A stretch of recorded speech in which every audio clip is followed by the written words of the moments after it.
Hello, and welcome to Fred and Elle Talk Shop. My name is Fred, and that's not right. My name is Elle, and this is. Al? No, No, I think Fred. I think we're still off. So I am Elle. This is Fred. Yes. We are Fred and Elle. We are going to talk shop, and tonight's shop talk is about conventions. Can we be Frelin? I think we've actually been Frelin on occasion, probably due to my own typos more than anything else. That's fair enough. Yeah, we thought tonight that we would talk about going to conventions because, one, for us, it's actually getting into con season because it's cooler out. Like, why we don't go to conventions in the summertime boggles my mind. I don't know why we can't. Because that's your options in Florida and South That's true. Georgia. They're all during the summer. You can go to a con in Florida when it's hot, or you can go to a con in Florida when it's really hot. That's your options. But yeah, so tonight we're talking cons. But before we jump into it, I want to let people know if you can't stay with us the entire time, that is cool. Thank you for being here at all on our live stream. But do know that we upload this to our podcast because we're podcasters now. Apparently, We're casting our pods. we're casting our pod all over everyone that will. So much pod. Okay, all right, come on. It's still 7:00. Though, to be fair, because we're talking conventions, I am having a grown-up beverage tonight. Normally, I drink tea like a good girl, but this is con life. This is con life. We're crazy. We're drinking at 9 a.m. Whatever, right? So just keep in mind that you can listen to the whole episode on wherever you listen to your podcast. So we're on Spotify, iTunes, iHeartRadio, Google Podcasts, all other places. It's on our website. So if you YouTube, Twitch, Twitter, Yahoo, no, MySpace. I don't think we're still on MySpace. Maybe we're still on MySpace. I don't know. Most of them probably don't even remember what MySpace is. Raise your hands if you remember MySpace. I'm Tom. Listen to our podcast. You can find out all the links for that at fredandldesigns.com. I will put our website in our chat. Huge shout out to everyone who's joining us. Hey, everybody. Yes, Fred is in fact from Bristol in the United Kingdom. Yes. Ha ha. Fun fact, I did probably marry him because of the accent. So all of you lovely English people, yes, you can come to America and pick up a spouse. It is true. Okay, and I'm sorry, stay on topic. What's the matter with you? Cons. We're talking about cons. That's why we're like already all over the place tonight. Talking about cons, TwitchCon. Oh, so TwitchCon just happened. Congratulations to the winner. We're actually really honored. We've had the chance to hang out and meet the winner, Brittany Ganoza from Ganoza Cosplay. Costuming. Ganoza Costuming.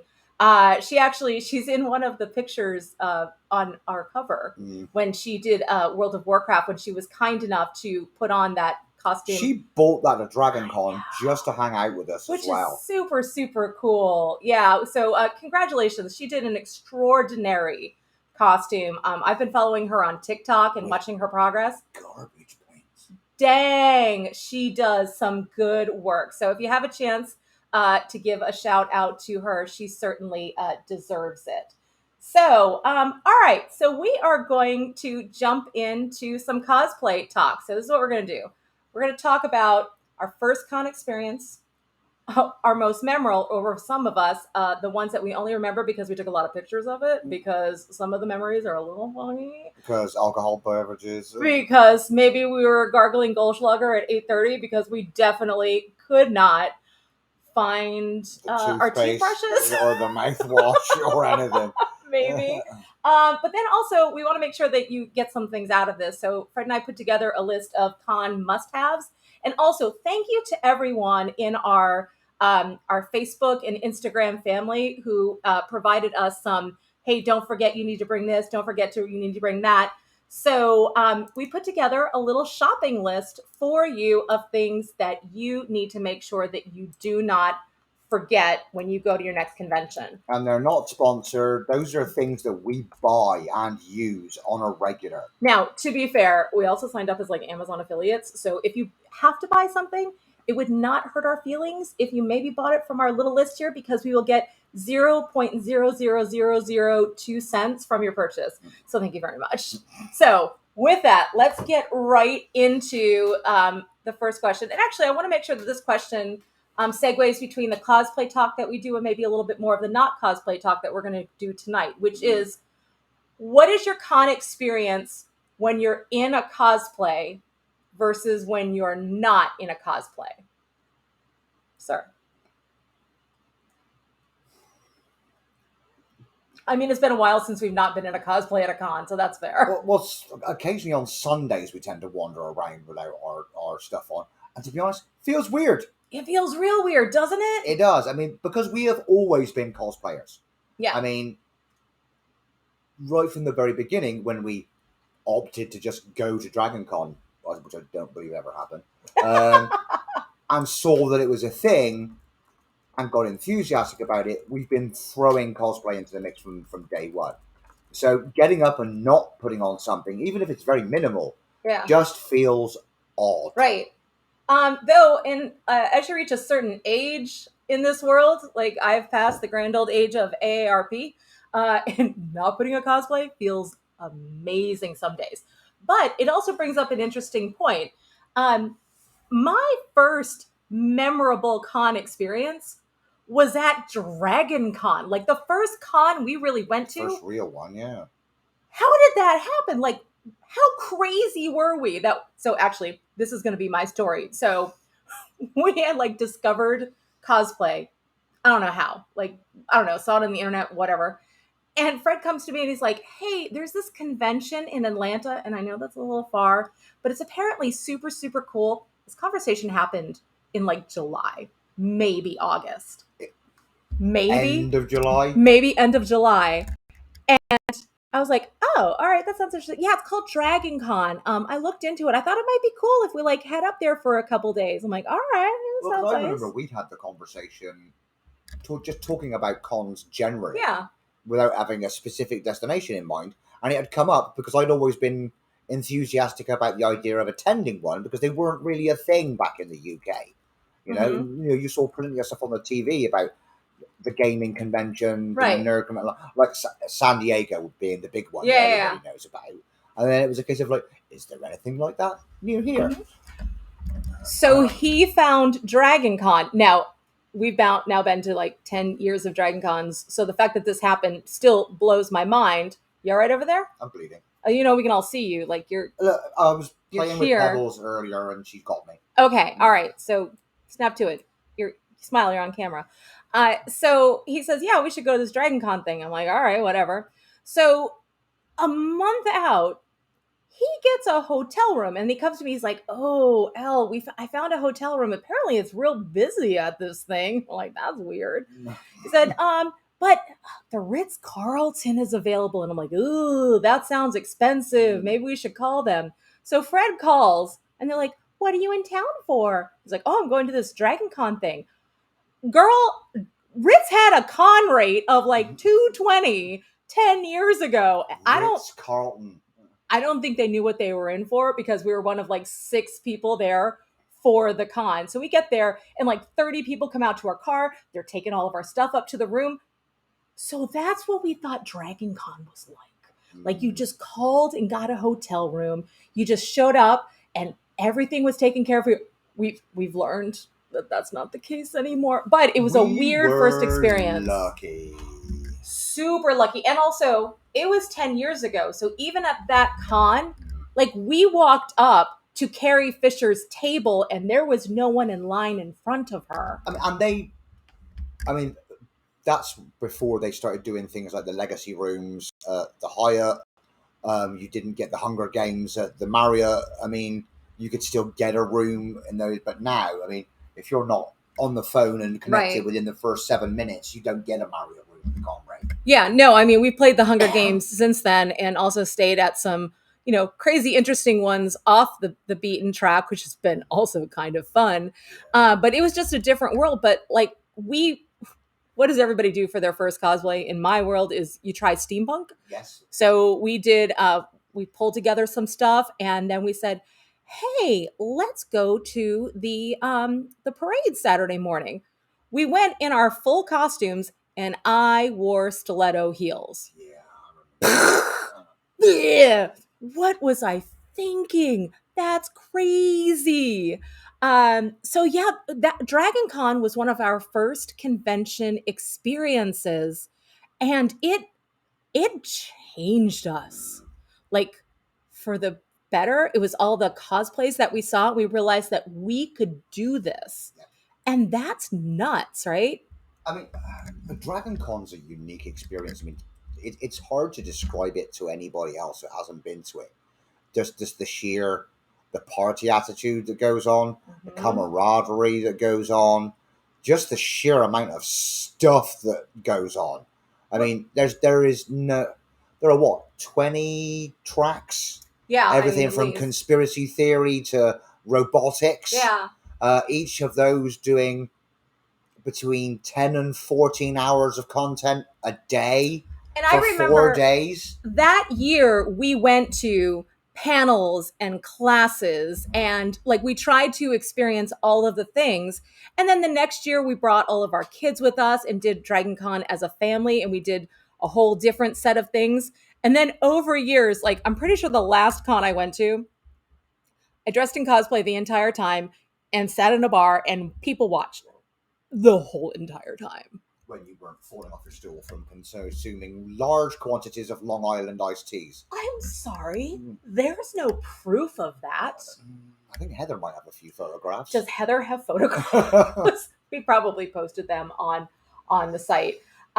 So that was our first experience, but not necessarily our most memorable experience. So Fred, what was your most memorable con experience? Oh, let's see. We'll come back to DragonCon. Don't they just? Okay, it was very early.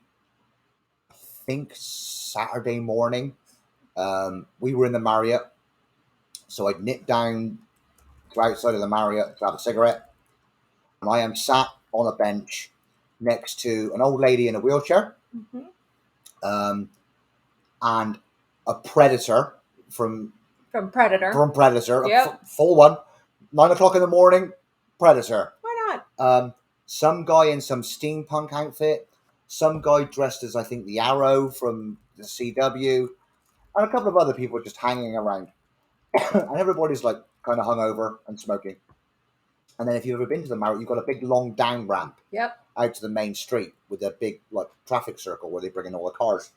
Around the corner, coming up the ramp, come 3 Disney princesses, and looking a little worse for wear. I think, what's the blonde one? Is it Sleeping Beauty? I mean, there's like 4 pink blonde dress, Disney pink princesses. dress, blonde hair. Sure. Aurora, Sleeping Beauty. Sure, yeah, we'll go. But anyway, she had her wig in one hand and her shoes in the other, and is kind of weaving up behind Snow White and one of the other ones. Sure. Snow White is very much the worst for wear and can barely walk. Her wig is askew, her bodice is undone. And as they're coming up, they start getting a round of applause from all the people who are actually watching them come up. And without skipping a beat, they formed a line and simultaneously curtsied to everybody before stumbling back into the hotel. That's like the Daredevil walk of pride, right? Yeah, absolutely. Like, they weren't shamed. They were delighted. Yeah, absolutely. And that to me kind of summed up DragonCon. It really does, doesn't it? I mean, like if you've not been to DragonCon, it is an experience in and of itself. It's definitely the party con. Yeah, most of my memories of DragonCon are of wild, crazy people watching, going to the dance parties afterwards, but they all... Floor pizza. I think they were going to have to do like a Fred and Elle talk shop after dark for like 5 of the stories I wanted to tell tonight. Yeah, true. Maybe we'll put that, maybe that'll be subscription. Fred and Elle talk shop after dark. Let me know if you would be interested in like paying $1 to make that happen. But all of these stories have a common theme. which is the people that we meet. Like even the worst experiences, like someone in the chat mentioned getting stuff in an elevator when you realize you have complete claustrophobia and it's horrifying. One of my elevator stories is trying to check out of the Marriott on Sunday/Monday. It was Monday. It was a Monday where, 10,000 people are trying to leave the hotel at the same time. And we were waiting for an elevator for 45 minutes just to get in because everyone that opened was just, crushed full of people. The the people that were waiting for that elevator with me, like we played Scrabble using Cheez-Its. Like we bonded and we're still like Twitter friends to this day because of those bonds that you make. So that to me is what makes the convention scene so precious is that you walk in and you see somebody who shares your fandom and you immediately have a connection with them, right? You don't need to know where they're from or what they do for a living or it's you like this thing, I also like this thing, we like this thing together, let us talk. which is why the coolest part to me is just walking around with your camera, right? And if you see somebody who you think their cosplay is cool, oh my God, can I take a picture of you? Tell me how you made your costume. And you have a friend immediately. That's the cool part for me. So, all right. So those were your most memorable experiences. Let's see if we can help our friends out here. So we took a poll of our Facebook and Instagram community and asked, what are the things that you need to have at a convention to make the con experience good? So, Fred, what are some of the things that you think people should have? Well, crazily enough, considering it is not generally speaking my forte, you need a plan. Go on. Particularly if you're competing. But even if you're not, you need to think about logistics, transporting your stuff, protecting your stuff in transit, pickup times, from the amount of time that it will take to do anything. Where do you want to be? Studying the maps of the convention center before you go, so you have a rough idea about where things are. If you're just going for a visit, sure, wander around with your thumb up your bum and your brain in neutral. But you'll miss stuff. Yeah. Um, But is that okay? Yeah, of course it is. Like, I mean, especially if a con has a ton of stuff, it's okay to miss something. You're never going to be able to absorb it all, right? And the bigger the con, the harder it is to see everything. Right. And I mean, if what you get out of a con is just chilling and hanging out with your friends, like it doesn't matter. Like, do what you want. That's what's so cool about it. Well, yeah, I mean, there's no hard and fast rules about what you're supposed to do. I mean, it only really starts to become you need to do certain things in a particular order when you're competing. And the higher up the level you go in terms of competing, the better a plan you need to have. Oh my gosh, yes.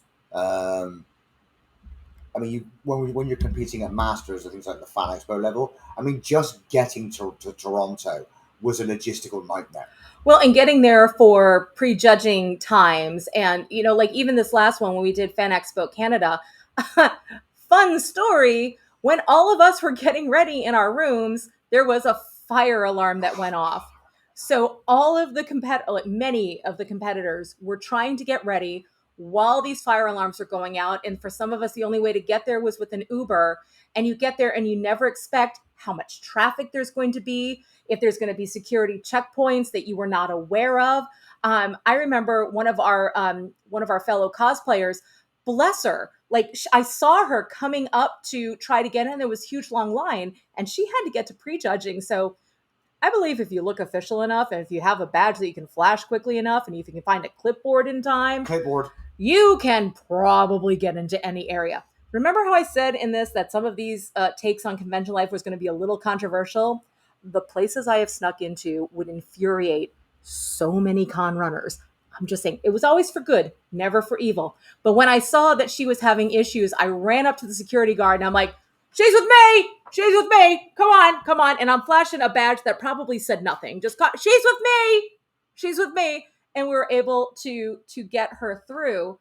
But she would never have been able to anticipate that crazy line. So the planning when you are competing or judging or guesting or tabling at these events, if you have a job to do at the convention, it changes things. Or even if you're showing up with a larger than life cosplay or something that has, special concerns, if you're tall, or if you have, or it's delicate, or if it's delicate. Yeah. But so yeah, I completely say that a plan is important. I'm going to be a little bit more pragmatic with my list, and I'm going to again shout out to our social community. A comfortable pair of shoes. If you are going to wear stiletto crazy high heels, save it for your cosplay photography. If you're walking the con floor, please wear comfortable shoes. Thank you for Christopher, who recommended at the very least inserts into your soles, because con floors are made of concrete. It is designed to hurt your joints. Do not walk the con floor in something uncomfortable. It is not cool. Zip ties. Hang on, I'll talk about the shoes a minute. Go on. I mean, shoes apply to dudes too. Yeah. I mean, look at what I have inside the power armor. I mean, I have ski boots inside there, which look fantastic, but a lack of planning on forethought in terms of convention and contest meant that what I had were solid plastic boots on my feet with zero give in them whatsoever. So walking in them were excruciating. If I'd have been smart, I'd have actually developed another form of footwear that also fitted inside of the outer part of the boot, so that I could have worn something more comfortable for just moving around and reserve the plastic parts for prejudging or or, as you say, for photography. Right. So it isn't just the ladies that it isn't just with. heels. It's guys. Yeah, concrete floors. And regardless of what footwear you're wearing, break it in first. Oh my gosh, yeah. Never wear new shoes to a con anywhere. Just because it will rub in places you didn't anticipate. So that leads to another item that you always have to have in your con kit, which is anti-chafe balm. The rub, it is real. If you know, you know. But it isn't just for the rub. It is also for any body part that is uncomfortably rubbing against any other body part. So it is for your ankles, your shoes, all of the things where you're going to be moving around. So make sure that you just have a little thing of anti-chafe. That work against body parts rubbing against armor? Well, I don't know. Maybe we should try. Because I've had bruises and rubs from bits of armor when it's pinched and still moves when you're moving around. I will pull out the balm and we'll give it a whirl, shall we? The balm? The balm. You're like an apothecary? You're going to issue me with a potion? I do want to be a witch, you know. Okay, so, a couple of other things. So zip ties and lanyards. So zip ties, if you're a cosplayer, they must be in your repair kit, or is what we call our oh shit kit, because I will tell you that what super glue can't fix, zip ties will probably be able to fix. But this is my little tip and trick from somebody who has lost their badge at DragonCon and spent half a day trying to look for it. And then having to pay out through the nose to replace it. And having to pay to replace it. When you get your badges, the little plastic ones that they issue you, when you put them onto your lanyard, take a zip tie, put it through the badge to the lanyard, snip, because then there is no way it will come off. That's what happened to me. My badge was on my lanyard, but it caught on a door and pulled off. And when I looked down at my lanyard, it was gone. And it was not cool. So zip ties you must have in your con kit, no matter what.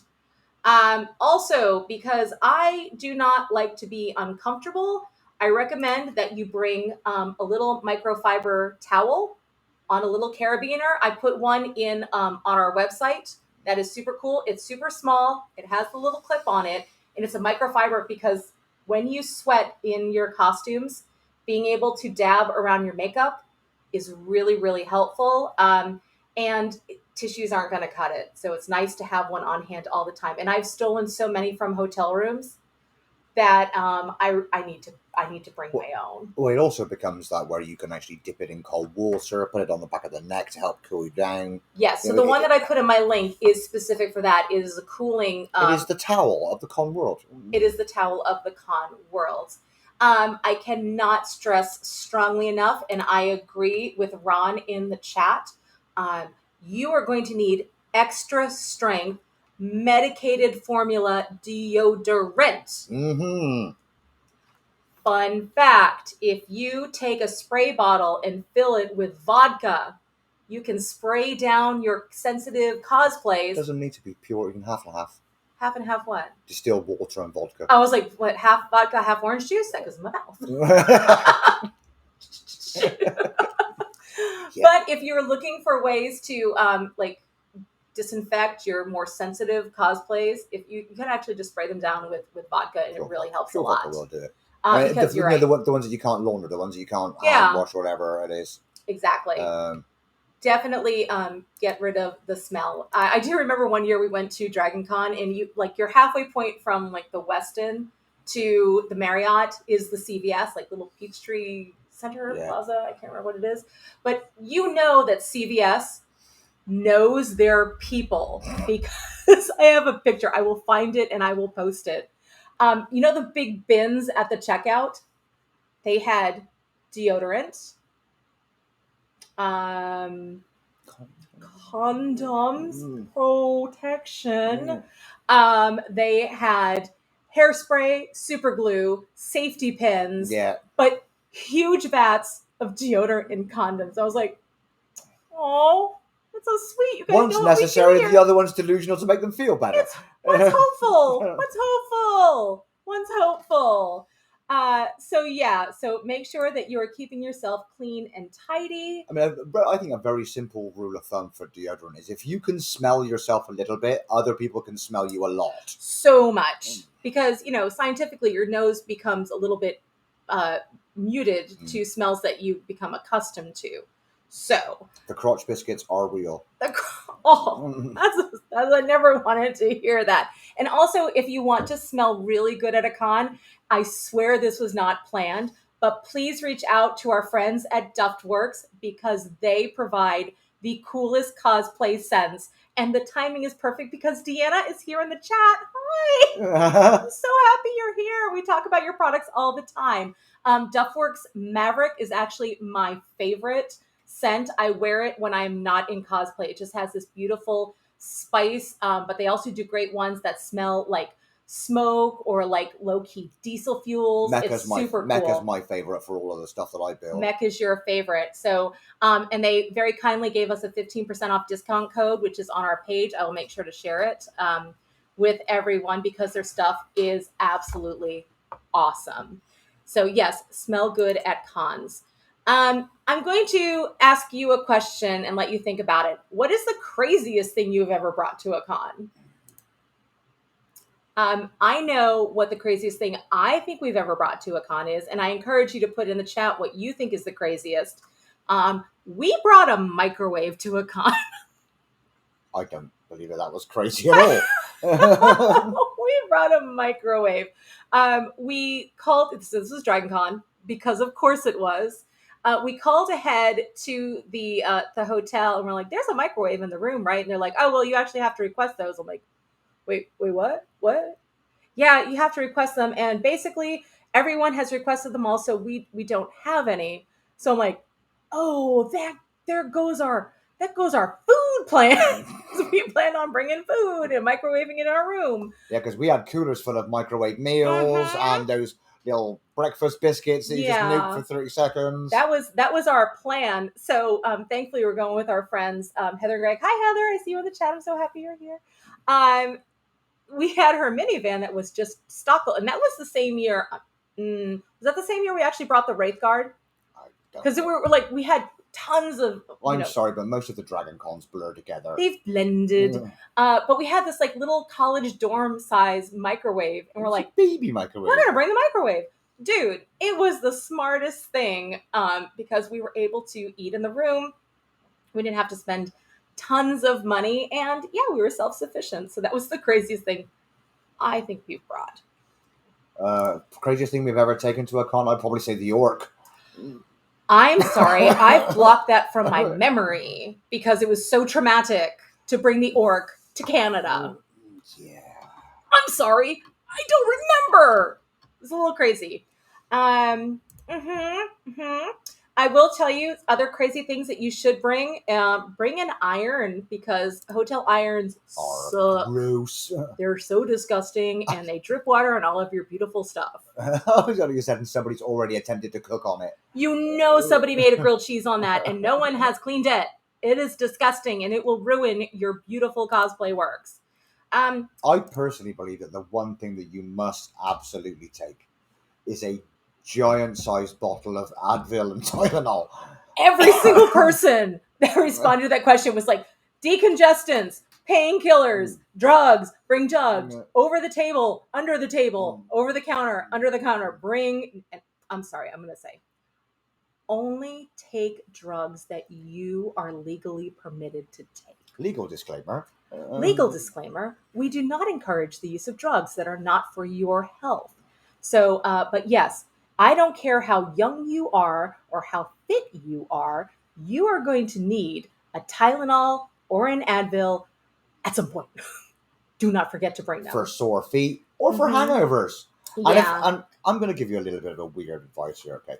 If you're going to take Tylenol and you're going to take Motrin, don't fanny around. Dump as much of it as you are legally allowed to take into your system in one go, which is effectively 800 milligrams of Motrin, which is normally 4 200 milligram tablets and 250 milligram Tylenols. Take all 6. Legal disclaimer, we are not medical doctors and cannot tell you what kind of medicines to take. That's what I take, and it works. And he's also 15 years old, but anyway.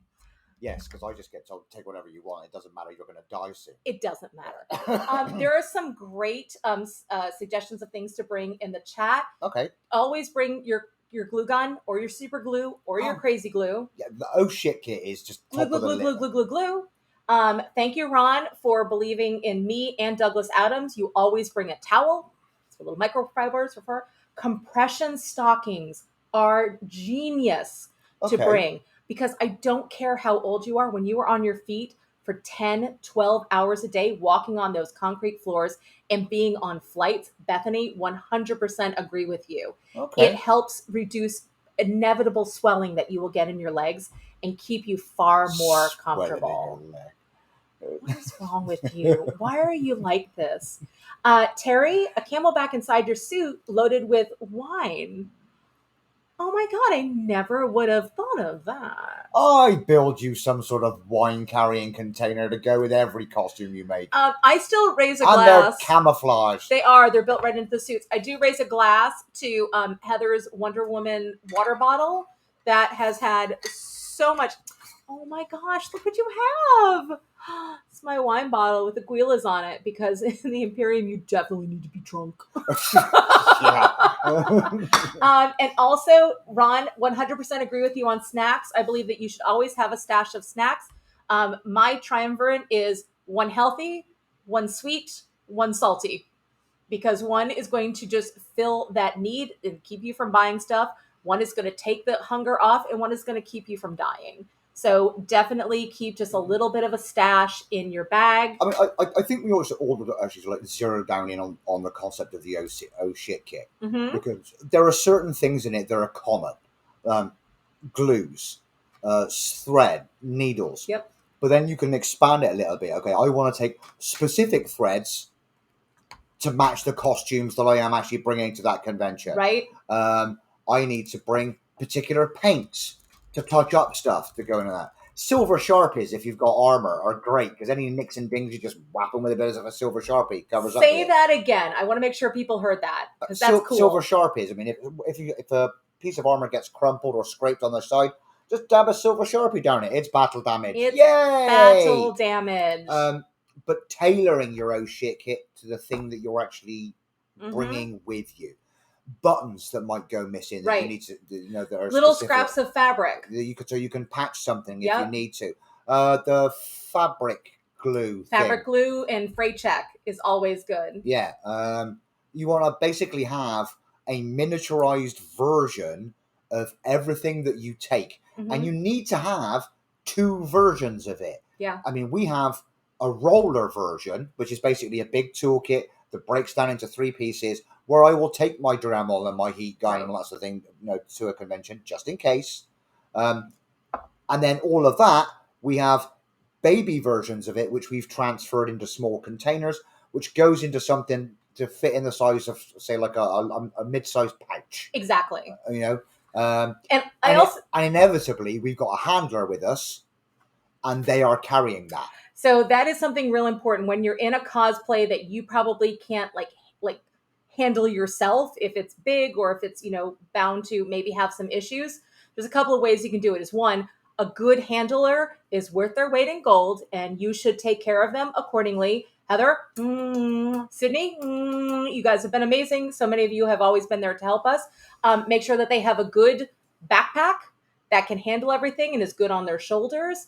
That will keep your stash of water, your little bit of snacks, your oh shit kit whittled down to the bare minimums. They'll handle your phones. They'll keep your ID. Oh, can we add this to the list of stuff?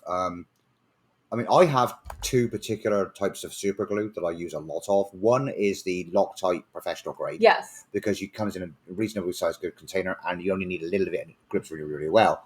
But my workhorse is, you'll find it under our purchases, it's a thick super glue. Yes. So you haven't got to worry about when you're trying to do repairs, it kind of like running out like water and ruining the look of it. You have more control over it. And what I do is I keep the Loctite super glue bottles when they're empty and transfer the thick super glue into the smaller bottle, because it comes in a giant tub for like $20. Something also to keep in mind, when you bring it in your oh shit kit, when you're actually at the con, stick it in a Ziploc bag. Yes. And close it, and always try to keep it upright. I also keep a push pin in there so that I can pop it just in case it gets clogged for any reason. So always keep those things together. A couple of other and I'm going to share the link on our website. It has a lot more about what we're talking about. But some things like tips to remember. You absolutely must carry cash on you. I would agree. I recommend that you get one of those little neck wallets. Bye, Fred. It's good talking to you. I'm back One of those little neck wallets on a lanyard that you can put your cash in, a credit card, your ID, so that you cannot easily be pickpocketed. But also, the importance of carrying cash is twofold. One, you have to tip people in the service industry, like your valets, your bellhops, your housekeeping at the hotel. My mantra is, if you can't afford to tip, you can't afford to travel. Like, you absolutely must take care of those people, because they're just not paid enough to handle these massive cons when they come into town. It's our responsibility to take care of them. You just reminded me of something. I think that it's con related. It's also tip related. What condition do you leave your room in when you go? I believe that you treat your hotel room like you treat a campsite. You try as hard as you can to leave no trace, right? You pick up all of your used towels, you put them in the corner in one pile. You clean up your own trash and put it in there, because these housekeepers are human beings that deserve our respect. And if they're big cons, the chances are there's a whole bunch of people checking out at go, and the hotel won't have brought in any extra people to cover their shifts. They're going to have to work their ass off to get things done for them. Show them a bit of appreciation. Do as much of their work as you possibly can, and leave them a tip. And keep in mind, you are way filthier when you are at a con than when you are on a business trip. I've gone on a lot of business trips. I barely leave a trace because I'm not there very long. So their bread and butter work is being able to churn those rooms really fast. So when you've been in there, spray painting yourself with paint, leaving tissues all over the place, putting on your makeup, and getting shit everywhere, it is your responsibility. Particularly when you're squeezing 8 people into a room that's designed for 3. Which we know you are. It's our responsibility to take care of them. The other thing about cash, when you can, pay on the vendor floor with cash if they accept it, because every time you swipe your credit card, those vendors are losing 3 to 5% in credit card fees. right? And they're running on narrow margins. And they barely have the margins. These are small business owners. These are artists that just can't afford to take those hits. So if you can pay them in cash, they get 100% of that. No, it's unreasonable if you're making big purchases. I'm sure they want your credit card purchase more than they want the cash. But if you're doing $3, $5 here, keep some cash to make sure that you're taking care of your vendors. Which links to the neck wallet. I love the neck wallet because I lose stuff all the time. So keeping it around my neck. And also, I will tell you, everything that I use for a con to be efficient, I also use at theme parks. So with that, my final recommendation is to use a neck wallet. Neck fan. Oh, that. The neck fan. These are a fairly recent addition for us. And they're stunning, quite frankly. This particular model, links on the affiliate thing. I think it's about $30. It is about 30. When it's fully charged, it has 3 settings. On low, it will last 12 hours. On medium, it will last 8. On high, it will last 4. The only reason that I did not die in the power armor at Fan Expo in Orlando was because of this. Part of the costume planning was to incorporate space for this in the gorget. And it kept me, it quite frankly stopped me from overheating. They're fantastic. And, you know, I painted it up so that it matched the rest of the armor and then wore it to Disney when my daughter was visiting a couple of weeks ago. We wore them to Disney with the skulls and everything. It was awesome. Got a few looks at the checkpoint, I got to admit. But on setting 2, a full charge, it will help keep you cool all day, and it's quiet enough that you can still engage in conversation on setting 2. Quite readily without having to crane or absolutely yell. And they really have, between the neck fans and having a towel to just like wick away the perspiration. For us who live in the South, like I've never been to a con in the Pacific Northwest or in some of the cooler climates. All I know is for us, heat is always a huge concern. So those are my 2 tips. And Sophie brought up a great point, is that the cons that we've been talking about are very different than cons in other parts of the world. And I will also tell you, DragonCon in particular is very different than many cons in the area. DragonCon is a 24/7 crazy party it is con. in a category on a side shoot all of its own, quite frankly. It really is, which is why we have these wild and crazy stories to come out of them. When we go to more local cons where they're, the panels and the cosplay contests and the vendor floor, the breakout sessions, for us, it's about learning things or meeting your favorite celebrities. The walk of the hall of the walk of shame and the walk of fame are 2 entirely different things. But are they? We've met some of those celebrities. It's barely different. Who was the guy from Defiance that was completely up in your We can't talk about that here. There are photos though, Heather. If you want to find them, that would be amazing. But some of the favorite things that we do at conventions is meeting celebrities and getting to tell them how much we love what their work is. But, it's a bucket list for me to be able to go to cons in Europe or in Asia. It must be so different. I mean, and it would be nice to try and get to some of the ones. I know that the UK, they're starting to become more of a thing. Yeah. Very much so. I think Brittany's going to UK as part of winning Twitch this year. She gets to go next year. That's so exciting. So that's very cool for her. The other thing that I would actually say for attending conventions, even if you don't think that you need it, 55-gallon totes. Oh, yeah, they are really good to be able to transport your stuff safely. They're a great shit. They will fit on the back seat of a car, or if you've got a car with a little bit of a hatchback with the seats that go down, you can get 2 of them nicely in there with a bit of spare room, and you can generally fit an awful lot of armor and stuff inside of 2 of those. And it makes life simpler. Rather than trying to fill your arms full of stuff and all the rest of it, you can pack it into those 2 and just stick it on the trolleys at hotels for actually movement purposes. Speaking of trolleys, I fought you so hard on this for the longest time.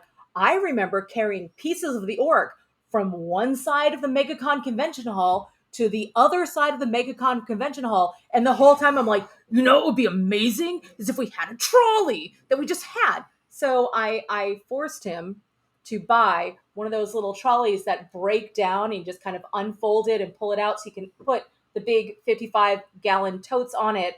And I don't know, use tools to pull them instead of having to Because we carry smart monkeys. them. We are smart monkeys. So even, we've been going to conventions for over 10 years now. Yeah. Many have gone much longer. Every day we learn a little bit more about how to do this successfully. So what we want to do is to help our fellow cosplayers and con goers by sharing these little tips and tricks, having these, conversations, but also more importantly, that's what we're using our website for, is to put these tools out there for you. So I put together a shopping list in a blog post of all of the items that we've talked about, but also including some of the tips and tricks that we have talked about. Please go ahead, check it out. It's designed to make it easy for you to find these things. And if we make 42 cents off of them, I promise you all of that will go back into creating content. So with that, we are One going... thing. What? My final say on cons. Oh. Don't be that. Tips and tricks. If you're a nice person at a con, People will remember you. People will be nice to you. So for those of you listening on the podcast, I will say Fred just held up a sign that says, "Don't be a dick. Be a nice person." And you'll meet some incredible people. For sure. That you will remain friends with for a very long time, like so many of you that joined us here tonight. So thank you so much. If you didn't have a chance to listen to the whole thing, or if you want to share this with somebody else, please subscribe to our podcast. Go to our subscribe. Like and subscribe. Oh my God, I'm that girl. I've definitely become that girl. Click the button below. There is no button below. But yeah, I mean, we want to put out... Should there be a button below? Can there be? I have no idea how buttons work. But our goal is to just make sure that you have a wonderful con and cosplay experience like we have. And if we can help you do that, then we're here for it. So check out our website at fredandelldesigns.com. Many pictures. So many pictures. I'm uploading new stuff every day. If there's anything that we can talk about that would help you be a better cosplayer or a happier convention goer, please let us know. Message us. We are here for you. So smash that like button. Thank you, Bethany. Everyone have a really great night. See you next Sunday at 7 p.m. Eastern Time. Bye. Bye.